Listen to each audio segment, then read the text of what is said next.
Here it's Rob, and we are back with the Plant Manifesto, baby.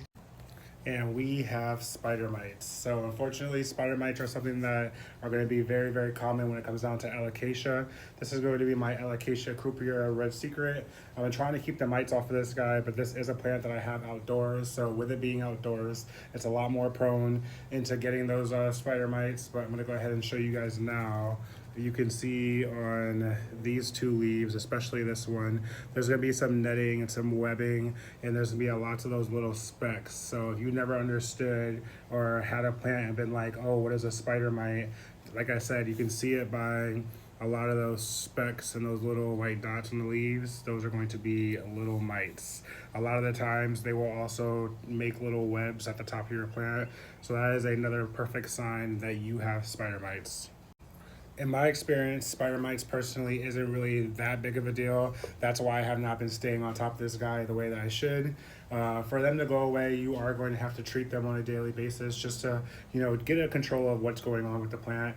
I will say that if you do allow them to stay on the leaves, they can cause damage and to your new and old leaves, and just overall, it's not really great for the health of the plant. So what are we going to do to go ahead and get these guys off of the plant? You're going to obviously need the plant.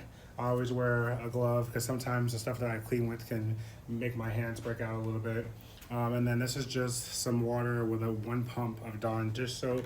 All I'm going to do is take this, and we are going to take the leaves and try to individually wipe off where those spider mites are on the leaf. So you're actually going to take the leaf itself, and you're going to try to really get into those creases and crevices, just trying to knock them off the leaf so that when I go ahead and treat it, there's no remaining mites still on the leaves. So you just want to wash each leaf off individually.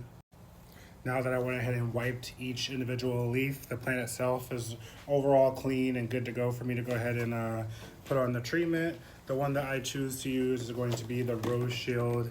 This is going to be pretty much a disinfectant. It works against all pests, mites, things like that. This works against actual spiders, just anything that's usually inside of your garden that can affect the plants. This is one thing that is great, and goes ahead and takes care of it for you. This one's going to have an actual spray nozzle.